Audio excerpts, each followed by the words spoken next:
Okay, just one little package this week. I think. I haven't looked to see if maybe a big order was ordered but not shipped, but whatever. For the things that did ship, I was only expecting these two things. I wasn't expecting this to stick to the DVDs. What a piece of crap. Anyways, we've got a Mobile Suit Gundam movie trilogy. Yeah, see, it says movie trilogy right there. This would be the 3-movie version of Mobile Suit Gundam. I really ought to resume the watch of all these old Gundam series that I've never seen before. I watched Mobile Suit Gundam. Will I be able to continue?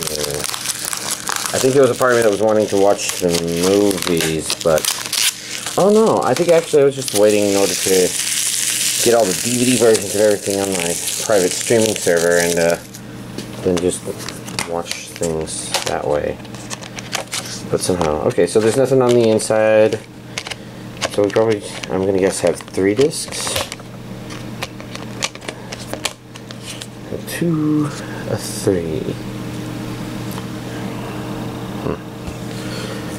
Well, I think I know who that's supposed to be. It looks kind of like a baby, though. Maybe it's just the weird angle I'm holding it at. Well, that's that. And then we got Sound of the Sky on Blu-ray, which I wonder if this is an excuse to watch again. It's been a long time. It's got a couple things about it that are subtle. I think the cute girls doing cute things, part of it, I don't remember being as entertaining, but the world building is really the surprising part of this. Let's see. Japanese with English subtitles. I think that's what it was before. It looks like that's what it still is. We've got 2 sky pictures. And then 3 of the girls in the background. It'd probably be a little easier to see without the discs in the way. It's not perfect, but it's pretty great. Oops. Wow, that was certainly quick. This week's anime DVD collection update.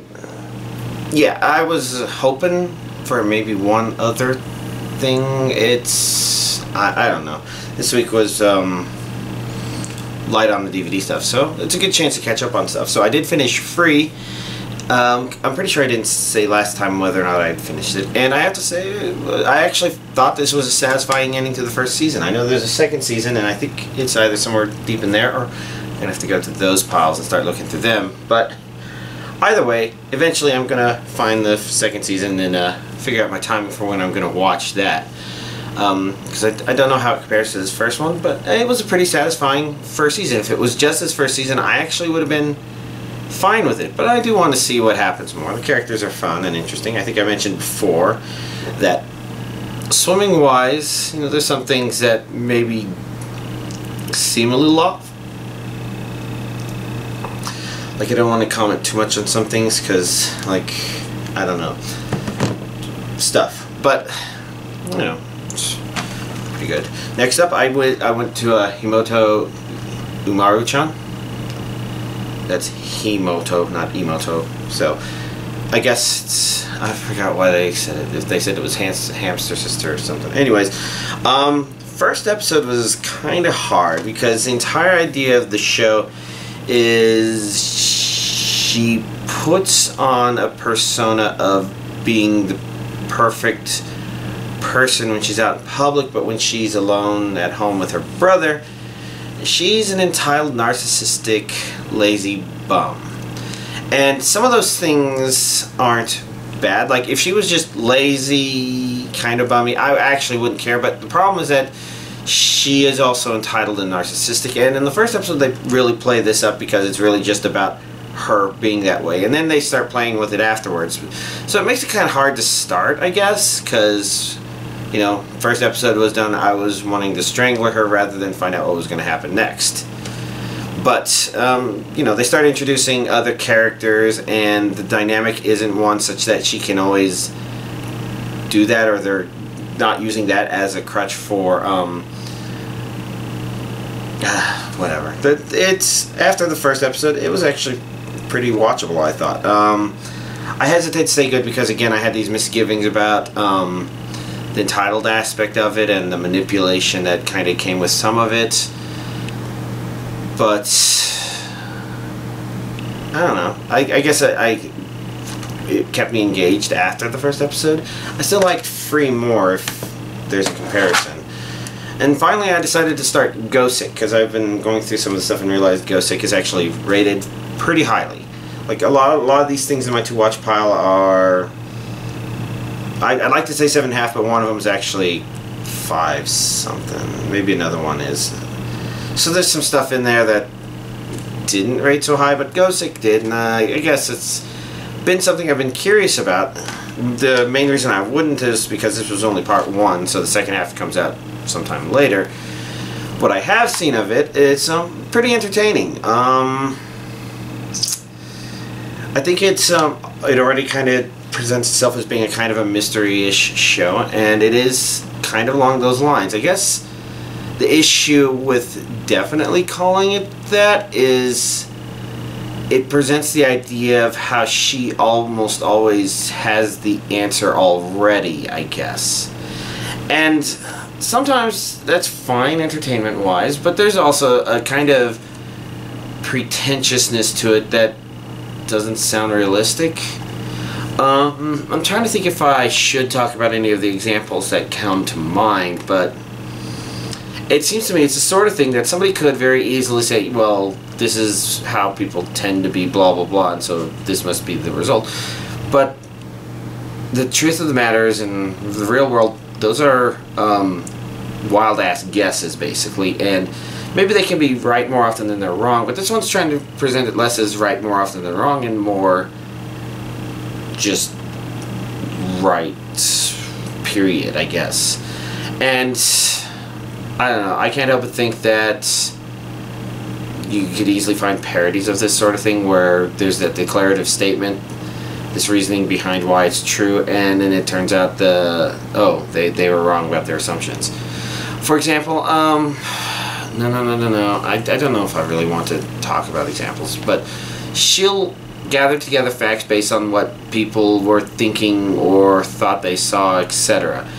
And part of the problem there, it kind of acknowledges the fact that the human perception is kind of not concrete. It's a very iffy, I mean, it's one of the worst forms of facts that we actually know about, where people not only lie about what they see, but sometimes they also don't really remember correctly what they did see. Eyewitness testimony tends to be actually pretty bad. And again, the show seems to be kind of aware of this, but at the same time, just because you're aware that eyewitness testimony is bad doesn't mean that it is definitely bad. So, like, I don't know. It would seem to me that it has some potential weakness in that regard, but the pretentiousness there doesn't necessarily detract from the show, I guess. Especially since when some people talk about a show being pretentious, usually they mean the fan base is pretentious. I think Neon Genesis Evangelion comparisons or discussions come to mind in that regard. Let's see. Is there anything else? Well, obviously y'all know that I've been playing a little Mario Kart.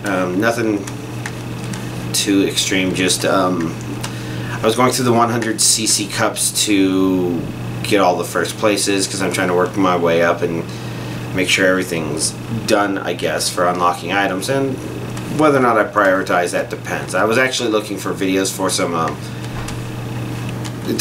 some clips for some dash cam videos that I've been putting together for my family, so they can, you know, see, oh yes, here's this dangerous thing, and then a random Mario Kart thing shows up in one of them.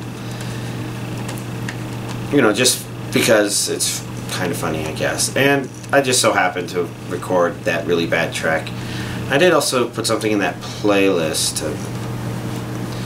I'd only recently heard about this idea, and of course I didn't do it intentionally, But there's a method of dodging blue shells that involves the bail strategy, where basically if you fall off the track while you are being put on the track, you are invincible. So if you bail at the right time, then the blue shell will explode while you are invincible off the side of the track, and blah. And I bet it brings up because I accidentally bailed on a lightning zap, which was unexpected, unintended, and kind of amusing. But I don't know. Other than that, I've just been something with Pokemon, leveling up a bunch of Pokemon, trying to get some legendaries and Ultra Beasts to 100 so I can patch them with some bottle caps. And then I guess I'm probably not going to be finished with every 7th gen project before Ultra Sun and Ultra Moon come out. So I guess we'll have to see what happens there.